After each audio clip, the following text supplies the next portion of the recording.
ako si Hanky Pasige. So, nag-start lang ako August last year. So, wala pa akong isang taon. So, I studied as a finance major and ayun, I'm 30 years old and 5'9".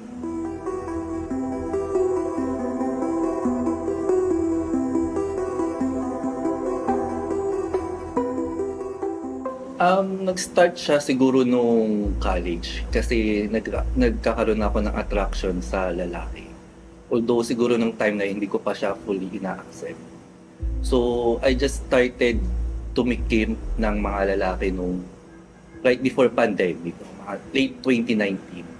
26 ako noon eh, so medyo late bloomer pero kasi ano yung naisip ko noon na parang ang hirap na parang lagi akong in denial hanggang lagi kong kinikim-kim. So, ayun, hanggang sa sumabog na lang siguro. So, ayun, I started exploring. Parang nung time na yun, kung ako mag-i-start, parang hindi ko alam kung saan ako mag-i-start. Kasi wala rin akong Twitter noon.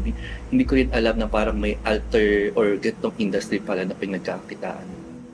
Tapos, yung mga content creator, hindi ko rin sila kilala. Like, siguro nadadaanan ko yung mga videos nila online. Pero hindi ko alam, ay sila pala to. And mayroon din namang lumapit sa akin para tumulong sa akin sa pag-content. Sinabi niya na parang nakikitaan niya ako ng potential. Sabi niya may tsura daw ako, maganda daw yung katawan ko, madami daw magkakagusto sa akin. So, ayun, parang naging manager ko siya nun dati. Like, siya yung maghahanap ng mga collab ko, i-connect niya ako sa mga kilala niya. Every week, i-schedule niya ako sa mga sikat na content creators. Si mga X-Leader, Black Moreno, si Arsha Clay. Sobrang daming followers. So, tapos, ayun, syempre may hati siya sa mga kita. So, parang naging business na yun namin. Personally, kasi mahirap din magkaroon ng dinidate or jowa na nandito sa industry.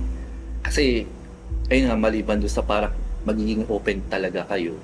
Parang sa akin, nandun din yung time. Kasi may work din ako, pumunta, nag-gym din ako, tapos nagsa-sideline din ako sa pag-aalter. So, nasaan yun? Diba? Parang minsan kasi gusto ko na rin magpahinga lang sa bahay.